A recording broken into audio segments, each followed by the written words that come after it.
I was never handed a key. Not to a house, not to a room, not even to a drawer that held things that were mine and mine alone. Instead, I learned to pack light, how to fold an entire childhood into the shape of a black trash bag. Not a suitcase, not a box with my name written in Sharpie, just what I could carry with 2 hands and a heart that didn't yet know how to ask for more. People love to ask where you're from, as if it's a question with one answer, as if everyone has a front porch they still dream about or a childhood bedroom that smells like home. But when you've moved 6 times before the age of 10, where I'm from becomes a threadbare concept, half memory, half fiction. A list of houses where my name was never on the lease, only on the case file. The first time I heard the word foster, I thought it was a person, like a cousin or a teacher or maybe a neighbor. I didn't realize it was a word that would shape every corner of my life. Foster, as in temporary, as in borrowed, as in not yours to keep.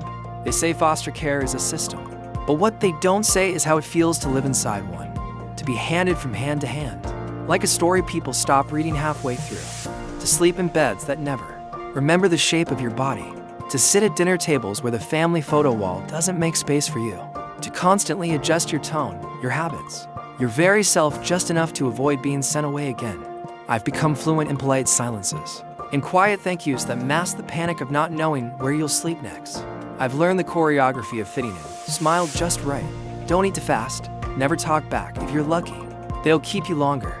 If you're really lucky, they'll pretend you're theirs for a while. But love in foster care comes with conditions. Don't call me mom, don't expect a birthday cake. Don't ask why the other kids get more hugs than you do. You're not supposed to notice. You're not supposed to feel. You're supposed to be grateful. And I was. At least, I tried. Grateful for a warm meal, grateful for a roof, grateful that this home didn't have yelling behind closed doors or fists that followed footsteps.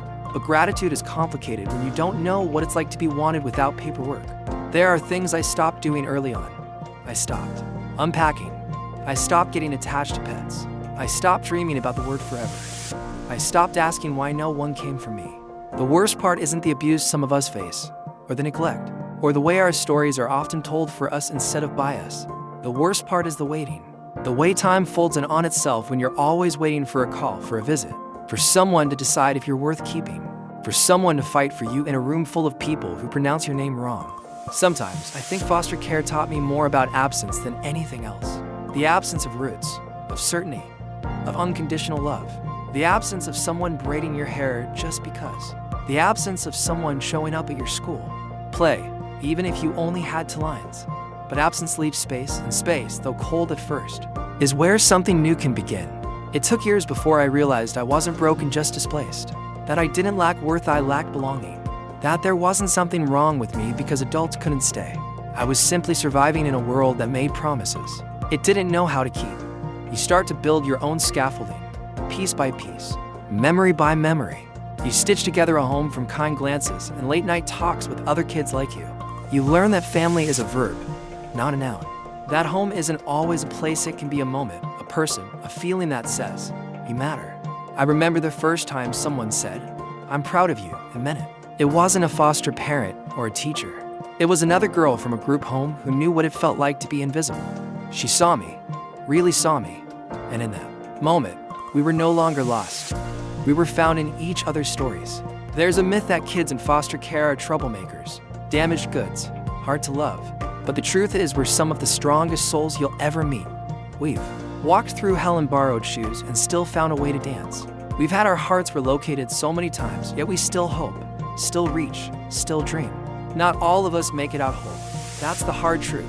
The system is flawed, overworked, underfunded, sometimes cruel, and often it forgets that. We're not numbers, we're children, with fears, with gifts, with stories that deserve to be heard in our own voices. But some of us rise anyway. We go to college. We raise our own kids with the softness we were never given. We speak on stages. We write books. We become the adults we once begged for. We learn to give ourselves the love we waited for and never received. And maybe we're still healing. Maybe we flinch when someone raises their voice, or we panic when plans change too fast. But healing isn't a straight line. It's messy and slow and brave. I've stopped waiting for someone to come back. I've stopped trying to rewrite the past. I've started building myself, my future, my idea of home. It doesn't have 4 walls or a welcome mat. But it is peace, it is people who choose. Me, not out of obligation, but love. It is laughter, even if it took years to believe I deserved it. Sometimes I drive past houses I once lived in. I wonder if the walls remember me, if they carry the echoes of a kid who tried not to cry too loud. Then I breathe, and I let it go. Because I am not what happened to me, I am what I choose to become. If you're watching this, and you felt that same hollow in your chest, that same ache to belong, I see you. I believe you. And you are not alone. You are not your file, not your placements, not the people who left. You are your persistence, your fire, your quiet bravery, and your story is still being written, page by page, breath by breath. This is what a home without walls looks like. It's built in the soul.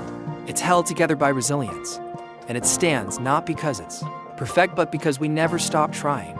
Because we, the unmothered, are not rootless. We are rising.